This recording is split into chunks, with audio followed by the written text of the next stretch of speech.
Having a strategy first, I think, is important. And what I'm going to do over the next few minutes is to talk about what I think are the most fundamental strategies of pickleball and the ways that you can use these strategies to really improve your game.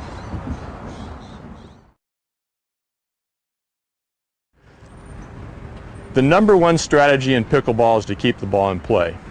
If you watch tournaments at all levels, what you'll find is that at the novice level, 5 out of 6 points are decided on unforced errors. And at the expert level, the very top competition, probably 1 out of 3 points is decided by somebody hitting the ball into the net or hitting the ball out. So if you can just cut down your unforced errors, you can make a huge improvement in your pickleball.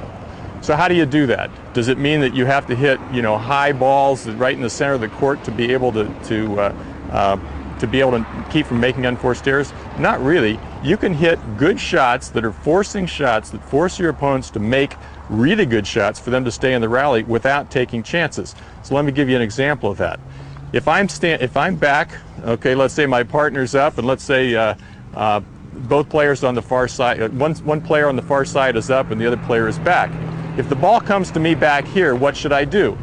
Well, I could try hitting it to the short player, but if I hit it to the short player, if I hit it just a little bit high, then the short player can probably put the ball away, hit a sharp angle or hit it down the middle, put me under real pressure.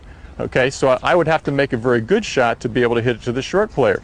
If I hit it to the deep player, then I can hit the ball high over the top of the net, and the deep player is not going to be able to do anything with it because the deep player is back. Okay, I can follow it to the net, and now all of a sudden I've put the deep player in the position where he has to hit a really good shot against two players, me and my partner, who are all already at the net.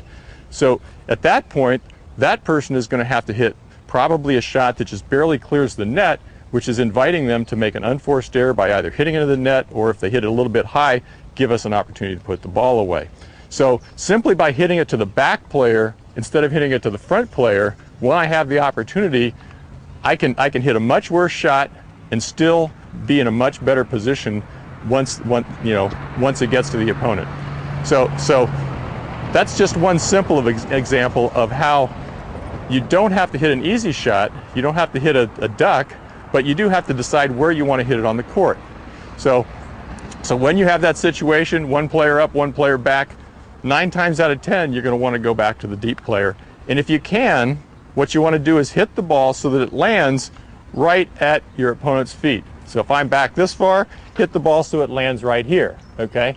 If I'm right here, hit the ball so it lands right here. The reason you want to do that is because it's very difficult to hit any kind of an offensive shot when you're scraping the ball off the ground. If you hit the ball to me up here high above my waist, I can hit an offensive shot, and I can hit it hard and I can hit it on a line. If I have to hit the ball from down here, it takes me a long time to get down there. I have to try and hit now a finesse shot, particularly if you're at the net, that just barely clears the net to keep you from putting the ball away. So anytime you have a shot in pickleball that lands close to the opponent's feet at that depth in the court, that's a very, very good shot and is likely to force the opponent to make a mistake. So again, number one, keep the ball in play, hit to the deep man if there's a deep man, try and keep the ball even with people's feet, okay? And if you do those few things, that should help your game a lot.